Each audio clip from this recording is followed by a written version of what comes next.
Hello, guys. Welcome to the very first episode of the Nonprofit Social Impact Podcast. Today, I have the privilege to sit down with a very special guest, a good friend of mine.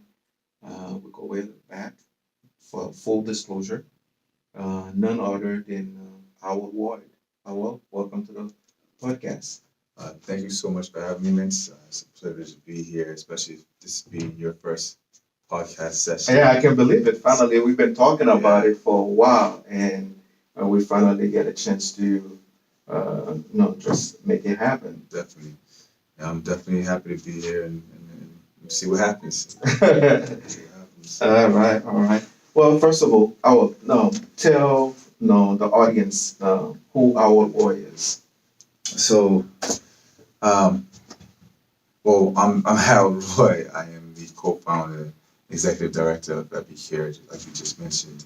Um, so a little bit about my background. I am a proud Haitian American, someone who was, first generation. My mother and my father migrated over here at an early age. I want to say around like the 18 years old, and moved to New York where I gave birth. And ever since So you're from New York? I'm from Brooklyn, New York. Oh, all right. But I'm a Boston fan, though. All right. No. All right. And I was about to say, you gotta, the Beantown, Yes, all day. I believe that. So, but yeah, I moved to Boston at an early age. Like a lot of first generation, I had the luxury of being raised by my grandparents. My parents were just really hardworking, working 2, 3 jobs to kind of make ends meet. So my grandparents did a lot of the childbearing growing up. So, what would you say that your parents installed on you, like in terms of values? I know growing up in the Haitian household could be very strange. yeah. What are some of the values that they installed on you that shape you to become the man that you are today? I want to say, as far as values, I want to say that, hard work, and perseverance, coming to America when it's not your first language, and you're really trying to, live up to that American dream. You have to have a lot of perseverance. You have to have that hard work and ambition. So, ambition, hard work, perseverance to continue and live out that dream. So, Okay, all right. Um, that's good. I know. For me, it's a similar. Like it's for everyone that raised in the island as well. Just like we know, it's hardworking. It's one of the core, values that our parents always install in us growing up.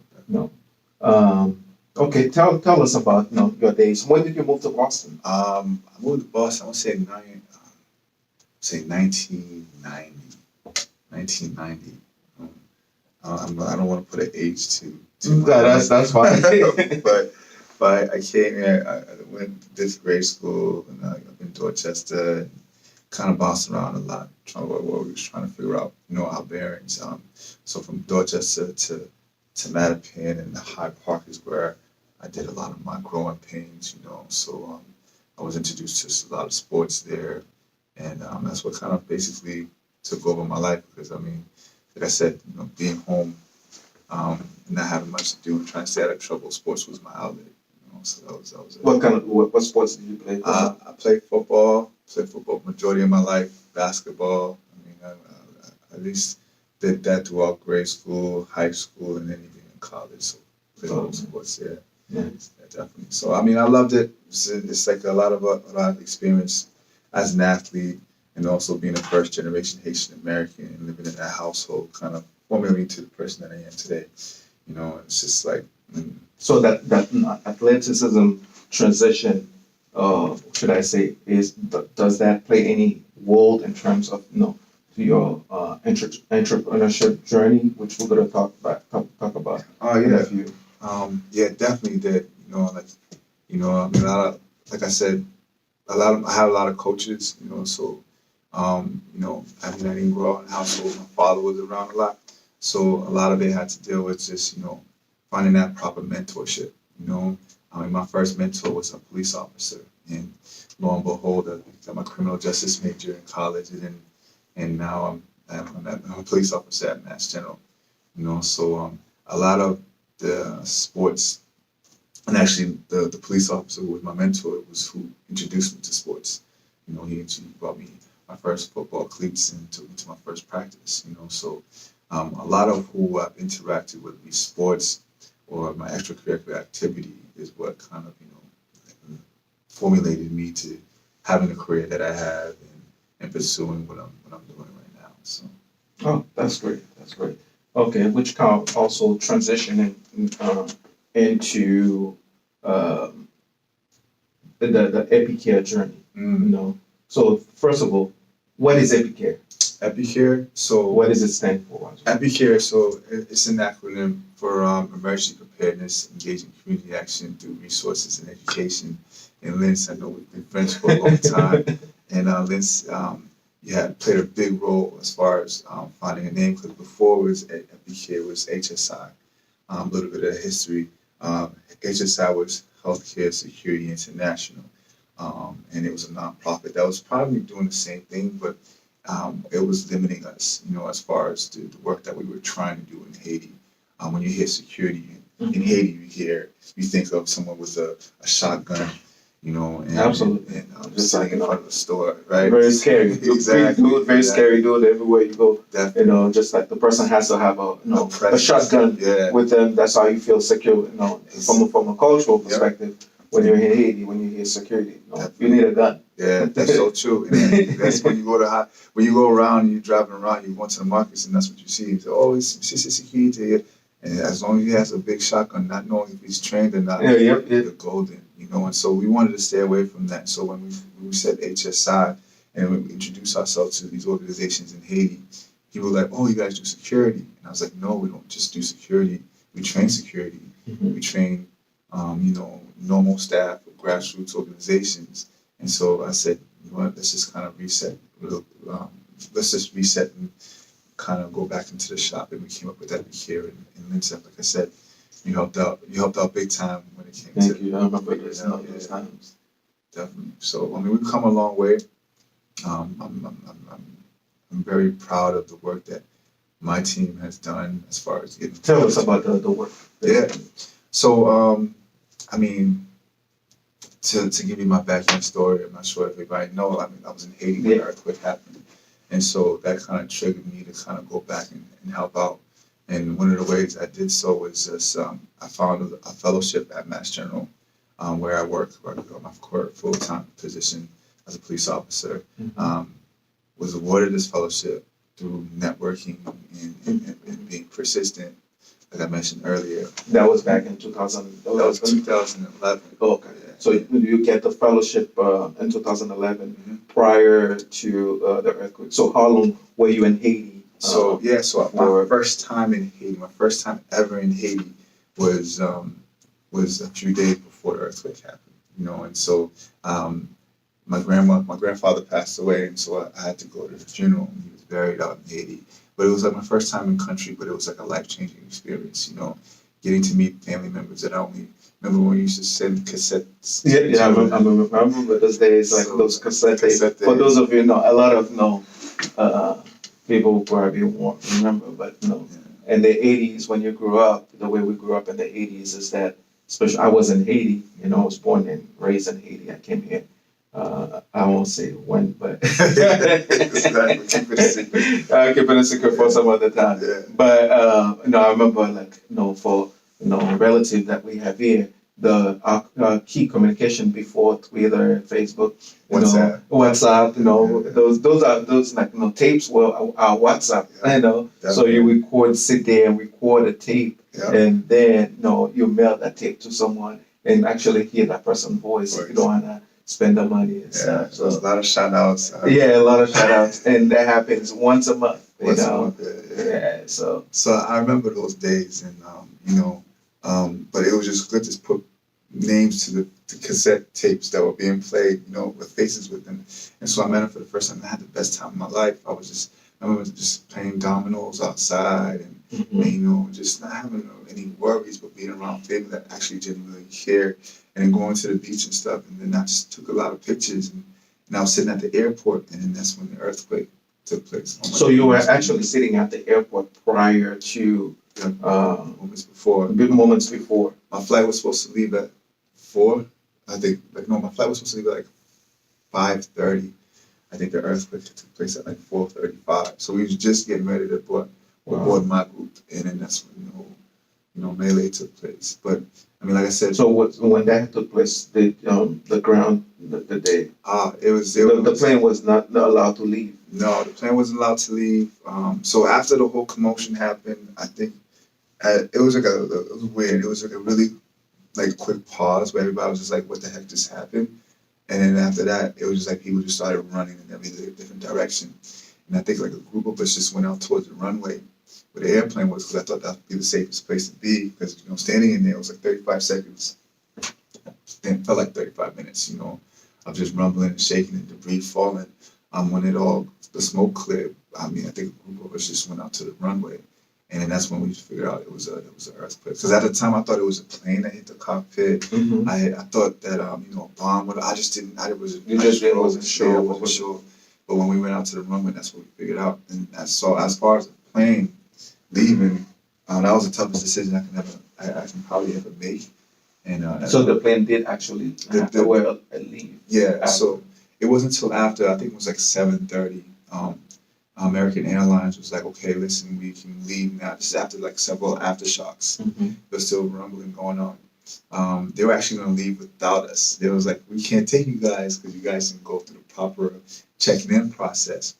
So we kind of protested. We was like, if you guys leave us here and something happens to us, you guys will sue, which was what some of the guys were saying.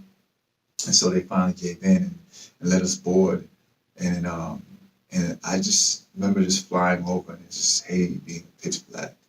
You saw like, so fires. When you after the takeoff, when you guys on the air, it was in the air, and then you see the whole down the ground, it's all pitch black. It's just pitch black. You saw sporadic fires here and there, but I just remember just saying like, wow, like what the hell just happened? And I knew it was really bad when the pilot was like, we're just gonna get out of here and just get to Miami. And I thought that, okay, once I get to Miami, I'll come back. Because my mother was still down there. My uncles were still down there, and I had no line of communication because I had lost my phone. So the phone that I was looking through the pictures and stuff at the airport, lost it. Everything was gone. So that made my decision easy to get on a plane and go back. And my goal was to come back the next day. And that didn't happen. They canceled all flights. So, but yeah, I mean, this is something that sticks to me to this day. And so was that the defining moment for you in terms of when that actually happened, when you get to Miami and kind of take back and just reflect on what just happened, and you've seen all over the news, this is what's going on, and knowing that you have family down there still, and and you just came, you firsthand experience what just happened. So how that experience transform your whole idea to Impactor? I think it was a process. I mean, it was number one, it started off with just a guilt. A guilt that I got on a plane and went to Miami and I couldn't go back. I had to go back to Boston. I felt like I was going further and further away. And for the 4 days that I didn't hear from my mother and I didn't hear from my father, that guilt built up. But I want to say my inspiration to go back and help started way before then. I mean, like I said, my grandparents raised me, and I remember one particular day when I remember I got picked on in school, and one of these kids said, HBO, which was Haitian. Haitian body odor. For those of you who grew up in the '90s, that was big because being in Haitians in the early '90s and being a Haitian in the '80s, it was not fun. No. So that's why a lot of kids were hiding their identity. Yeah. Even myself, I came here in the early '90s. I remember growing up, it was like the HBO things, and it was like, it was rough, but especially when they find out you don't speak English, Mm, oh, forget about it. You got picked on, you got like, so that's how you just like, you had to defend yourself, definitely. you know, so. And that's what I mean. I was unique. I wasn't born in Haiti, but I was proud of being Haitian and identify with that. And so I used to hang out with my Haitian crew when I went to the Rogers. You know, I mean, I didn't live too far from Haitian High, which was High Park High. You know, so I got into a fight at school, and then I got suspended. And then my grandmother was like, "What are you doing?" Saying, like, she's like, "What are you doing?" So this particular day on a Sunday, we went for a walk, and I was just like, this is what happened, and this is why people would call me HBO, and I explained it to her. And then we just talked about Haiti, the history of Haiti, and why she came here, and talked about the Papa Doc era and the Baby Doc era, and how Haiti was bad. And I remember this particular day, I kind of made a promise to her. I was like, I want to be able to go back and help out, And I got this picture to this day.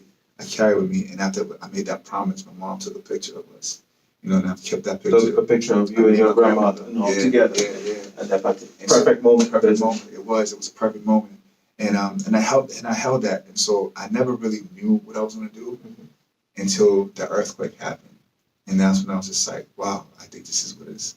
This is how I'm going to help Haiti. You know what I'm saying? So when that happened, it automatically take like a whole idea in your head, like in terms, because I remember, like for me, when that happened as well, one of the things that as I was watching TV, like I got a call, I was driving, going to a meeting, and then I got a text, and I'm like, all right, and then I got a call when I get to the meeting, and just like and that's when we start talking to Haiti, just like just hit by earthquake. Yeah. So we didn't know the gravity of the severity of it.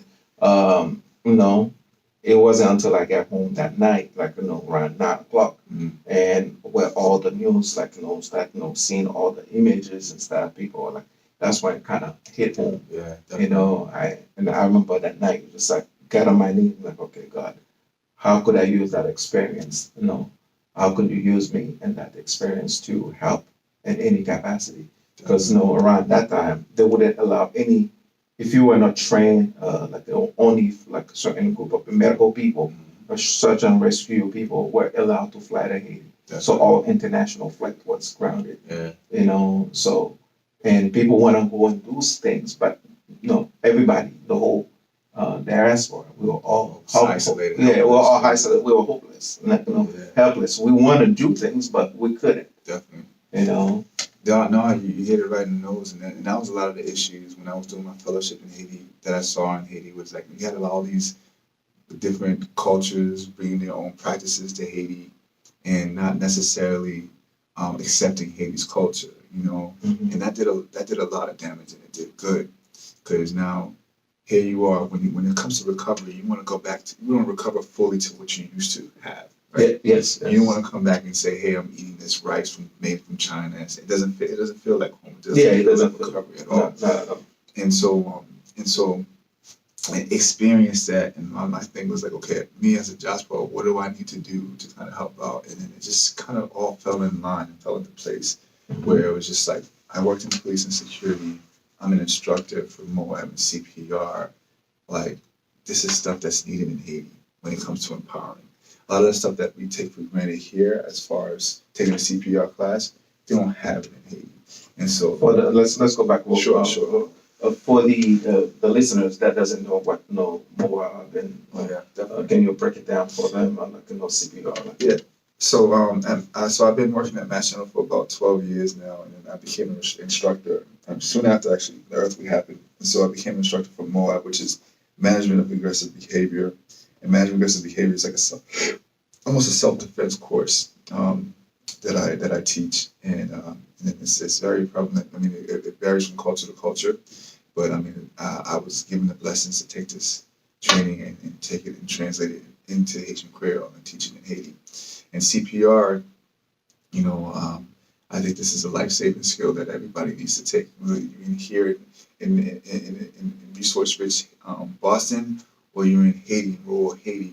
You need to know what CPR is. Absolutely. Our culture, we have a lot of people who has high blood pressure, so you might have a stroke one day, and in your own household, if a family member can go ahead and do what they need to do to kind of do the primary, like the pre-hospital care. Yeah. It's a lifesaver, you know. And so I grew passionate about teaching it. Teamed up with a lot of people at Mass General who are subject matter experts that kind of helped me formulate our training program, and it's been a success. You know, it's been a true success. So, Oh, yeah, definitely. So now moving toward establishing Epicare, what was the transition like? the transition as Far as like setting up the organization. So now as an experience, the whole earthquake experience, shape you to do something, Yeah, motivate you. definitely. That was that ha moment Yeah. for you. To like okay, open your eyes, like okay, finding you could say like finding your purpose basically. Yeah. So that's when you find like okay, that's what I wanted to do. That's why I was that's what God put me on this earth to do. Definitely. But how was the journey in terms of like taking it from the idea to take it from idea to execute from an execution point of view? I want to say the transition From the concept, I should concept. yeah, from a concept So to the execute. so the concept. I mean, what started off was just all right. So first, when I did my Yeah, talk fellowship, about the concept yeah. of ABK. So the concept of Epic Care is like we train trainers. We identify grassroots organizations in Haiti, and we train them to be instructors, right? And so we give them all the equipment needed. So we're not bringing new equipment to them to teach them. We're teaching them how to use equipment that's surrounding. What kind of equipment? We're talking about how to do an improvised tourniquet. We're talking about how to, use a cardboard to stabilize a broken arm, or a broken leg. We're talking about how to do CPR, because there's a lot of accidents that take place. Like cars going one car coming down, and Oh yeah, and these are big you're accidents. going to Jack When Mel. a shock That's mill, it's a one when of you those. get down, you just like thank you God. Exactly. And so, but when you drive and you're driving down, you see all these vehicles that's toppled over. These are actions that take place on a day-to-day basis. Motor vehicles are like the leading cause of death in Haiti. You know what I'm saying? And so it's just having people, to empowering them and giving them skill sets to kind of identify those type of risks, Yeah. and be proactive as far as preventing them. But when they do happen, empowering them to go so they can take action, not just sitting there and waiting for an EMT, which we don't have EMTs in Haiti. But if there's a UN that comes in with an ambulance truck to pick them up, or they put them on a tapping. Yeah, and bring them to a hospital. Yeah. It's hospital. But there's things that they can do pre-hospital to kind of help stabilize the area and also save individuals' lives. Oh, okay. Now, do you work with the specific groups in Haiti on the ground? Oh yeah. So how do you conduct those trainings? And So Haiti is ripe for the Haitian people that I work with. Everybody I've worked with and interacted with love to be educated. It's just they don't have the opportunity or they have the resources to do it. Mhm. And so it's not the case of, is it hard? No, it's very easy. I can just go somewhere and go to a orphanage and say, hey, listen, I want to give training for CPR. People be like, oh yes, let's do it. Let's make it happen. Yeah. But it's just like, it comes with the coordination as far as food and all that stuff. Yeah. But like I identify with organizations that are like-minded like ours, and these are individuals like Wazoo, which is an organization that does training for people who are handicapped. Mhm. And so before they had a partnership with American Red Cross, but American Red Cross run out of money, they're on to the next thing. Yeah. But our approach is much more sustainable, where we identify these organizations, collaborate, and do a partnership. And so that if there's a training that we're going down with a group of people, we train them, and then they'll go out and train others in the community. Oh, okay. That's the And whole concept. oh, okay. So that's a very that's a great concept, I should say, in terms of one of the things that uh, we know in Haiti, the problem is the sustainability model, and with the whole NGO industry. So they'll just go focus more on the bottom line and give so little that really give the sustainability part doesn't exist because they're just showing and giving. taking pictures and taking pictures and go like and for me nothing piss me off when I'm looking at Facebook or social media, yeah, seeing like bunch of kids just like okay, if you come to help, okay, just go to work, but definitely you don't have to take advantage of these people, exploit them, just take pictures of their own. I'm doing this, or just showing like and the general media in general showing that always showing Haiti or as a negative, the Yeah. negative image of poorest and the poorest going to just the poorest neighborhood. Oh, this is what we're doing for them. This like so you could see as a savior, and keep but yeah, and then just that, but building the capacity. I think that the building capacity is the key it's huge. with the Epic. So what's next right now? What are you working on? So right now, so we're not only doing work in Haiti, we're also doing work in Boston. I mean, Boston is the third most capital for Haitian migrants, and so we're trying to dive into to our junior responder program and identifying the next generation of first responders. So would it be here or in Haiti? It's going to be both here in Haiti. So we're starting our program, we're launching our program here in Boston, in the Boston schools. And then from there, we're going to take the same program and do it in Haiti because we're trying to change that narrative, like you mentioned, right? The narrative, Haiti is always in the need. Right now, I think there's donor fatigue. Haiti's still suffering from 2010 earthquake. Yep. And it's Hurricane Matthew, and then there's hurricane season coming up again. We are approaching that. So we need to get in the habit of providing for ourselves and not waiting for someone to come in and help us. So I think changing the narrative and our theory of change is more or less like get them while they're young, educate them and train them, and hopefully they will go home and implement that style of thinking. That style of changing that narrative, which is we need to be proactive. The hurricane season's coming up. What do we need to do to kind of prepare for it? So having that mindset and being able to change the narrative through the youth is what our goal is. We're also getting ready to build a training facility in Haiti. The property was as a family property. I was donated to me 2 acres of land. We have 2 acres of land. 2 acres of land. Nice. And we got architects that's partnered up with us to kind of draw out this the training facility, and it's been a blessing. And so we're looking at 2020 to launch and do a groundbreaking. So. Oh, that's very good. That's very good.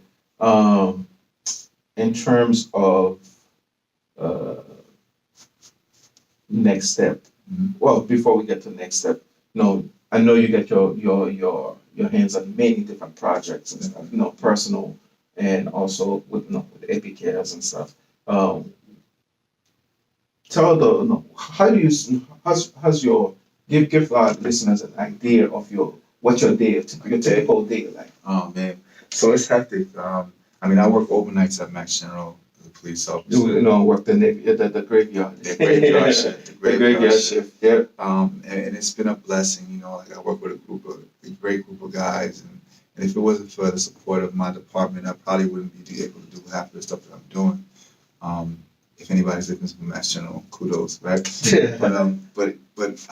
I do that during the day, and during during the night, overnight. But during the day, I'm also trying to chip in and work on Epicare projects. Whether it be going to meetings or exposing myself in networking and trying to get the Epicare brand out there, and trying to. Do you have a team that assisting you and helping you? I have a great team. My team consists of subject matter experts from Mass General, some nurses, some people all they do is deploy to natural disasters, and also I have BU interns. So how were you able to recruit those your team? Assemble your team. Like it sounds to me that you have a superstar team that you put together. How were you able to convince them to buy into your vision? I want to say a lot of it is just being personal, telling your story, and then people, and then your vision. You're telling your story, and then your vision, and then people who are like-minded and genuinely are in that field want will attract to you. You know what I'm saying? Will attract to that type of concept. And that's the type of people that you want. You don't want people to come on a team and be like, hey, listen, this is a wonderful opportunity. I'm only here to build them up. But no, this is something that's gonna, I mean, take some time. I hate to quote, at a time like this, Nipsey Hussle, you know, I mean, he had this brand called the Marathon. You know, I mean, and that's what it has to be, especially if you're trying to change the narrative for anything. You know, so getting people to buy into the long term and long vision was the goal, and then being able to share my story and being personable and letting them know that once they join, they'll have a voice into making this change happen. You know, so a lot of my BU interns are people from Boston, that's from the BU Public Health Department. And that's what they do. You know, they look for solutions and they got to do practicums. And so I got like I think 6 students doing their practicums with us. You know, and they're fully committed and dedicated. They see what I'm trying to do and they see the importance of it. So they stay motivated. So I don't have to go around motivating them all the time. They just, you know, they're like, oh, wow. You know, and then plus we took a trip to Haiti. I took a trip with them to Haiti and actually exposed them to what was going on. So being able to tell your story and then showing people what it is that you're doing and the impact that it may have will hopefully captivate them and bring them in. So now for, you know, Haitian American who's in college or students or you know young professionals listening wanna be involved. How could what advice would you give them in terms of okay, they want to do something, they want to you know they may not find the opportunity in a Haitian organization or they may not be near us, but they wanna do something. Definitely. You know, so they want to make an impact. What advice would you? How would you? My advice is just do it. I know it's not the Nike commercial that I'm advertising for, but you need to have the courage to put your idea on paper, write it down as goals, and then just keep chipping away at it. You know, like I'm not expecting someone to come in and say, "Hey, I'm gonna do the." Harold has a blueprint. I'm gonna follow Harold's blueprint. No, everybody has its own story and its own way of making their idea come to fruition. Just gotta go and do what you just set out for. If that's what your passion is, just take that first step. So setting goal is play a big part of it Definitely. in terms of like in terms of seeing the vision of it. I mean, my dream started off as being big. I was like, you know, this is what I want to do. I want to help build my country better. But what comes with that big dream is little goals. I want to say it's like stepping stones. You know, so you set those up, and as long as you're working on each and every one of those goals, you're good. And then it starts off with you taking that first step. So which transition us to another question. Still like looking at the bigger picture, which is the leadership portion of it. What is leadership to you? How do you know? What's your take on it? Leadership is my take on leadership is someone who just takes the initiative, you know, and if you don't have the answers, you go look for the answers, you go find the answers, you know. I think someone who is just does the right thing, but leads by example.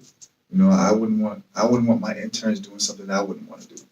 I mean, if I'm like, hey guys, I think this is a great idea, let's do it. I'll take the reins and push forward. Then that's so you lead by example. Yeah. That's great, man, because leadership is a big especially in our community. It's crucial in our community. Not try to be politically correct or get involved in the political side, but one of the key in order to move our community is we need more leaders, especially the next generation and the current generation, Asian American. We need more of them, like people like you, to step up to the plate and take initiative, create things. And you too. Yeah. Like having this platform, I'm telling you right now, being able to share the story and cast a net so that other people can hear it will hopefully be a motivation for people to take that step. Absolutely, absolutely. Like you said, we do need that type of leadership. Absolutely. No, I definitely agree with you on that, and that's what we need to do, because if we're waiting for NGOs to, Mm. do things for us. So every time something happened, just to, an NGO, international NGO, to step up to the plate, looking out, standing on the outside or waiting for the government to do something. So we need to start taking initiative in that sense. So that's why I think leadership it's play a very key role. Uh, so with that said, you know, what's your legacy? How do you want your legacy to be? Or when you, or how do you want to remember? Um, I want to be remembered. It's a great question. I'm not sure how to answer that. Um, I don't know. I just honestly, I just want to see Epic here. I think Epic here is bigger than me, and so um, if anything, I want to see. I want to be. I don't know. I want to be seen as someone that started something, but was able to push it so that other individuals and other leaders can come in and push it through. Do you see what I'm saying? No, I see what you're saying. And So 50 years from now, or let's say 100 years from now, when someone hears the name Howard Ward, what is the thing that you want them to come to come mind? to mind, say pioneer, I guess. Like Just like we hear to send over to that this Eileen, yeah, all yeah, the yeah. grandfathers, Yeah, I mean, I'm just doing what I'm. I think I'm just doing what I'm supposed to do. And it's not about the legacy with me. It feels good what I'm doing. It feels right. And if I die tomorrow, or if I can't do what I'm doing, hopefully for somebody, or I lay the path for somebody to pick up the torch and keep it going. So I mean, I'm not. I mean, legacy. If me doing what I'm doing is legacy, then that's what I want to be seen as. Yeah, I mean that's a great question. But I'm not. I think I'm doing. I'm not doing not for the legacy. It's just absolutely, for absolutely, the work and the impact. absolutely. Um, how do people get involved with PPK? Yeah. And how can they reach? Like, is there a website? Yeah, definitely. So we're currently revamping our website, but our website still stands as www.epicare.org. So Epicare spelled EPECARE.org, and reach out to us. We have a contact. Just send us an email or just give us a call, and we'll like I said, we'll open up. We're open book as far as ideas. We're trying to build an ecosystem around what we're trying to do. So you may have something that you're telling, something that's relevant to disaster preparedness, but I'm sure will bring great value and to the system that we're trying to build. Then how could someone get in touch with you via social? Are you on social media? We're on social media. So at @epicare_inc on I want to say Instagram. I'm not sure what that Twitter is. I think it's. Well, what about yourself? If they want to touch base with you on social media, Yeah. So are you on social media? I'm on as social well? media. So HRoy_12 for Instagram. I'm on Facebook, Harold Roy. Just look me up. Just type in the name Harold Roy. You'll see Epicare. That's I've done my job as far as trying to brand. Epicare and trying to get it out there. So yeah. Well, I will. Thank you very much. Thank you. It's been a pleasure. Is there any? Oh, as we're closing, uh, just gonna throw something out there and just tell me what you think. Hate. What is the first word that comes to mind? Haiti. First word that comes to mind. I mean, I won't say word. I won't say a saying. It's a diamond in the rough. We just need our just brother to come over here and dust off that diamond and do good for our country. Right now, we kind of sat back and let other people write our narratives. We need to come back and write our own narrative and tell our own story. And so, yeah, let's make it happen. It's been great to have you on our first episode of this podcast. This is a podcast for social impactors, nonprofit social impactors, and definitely you're someone who's making an impact.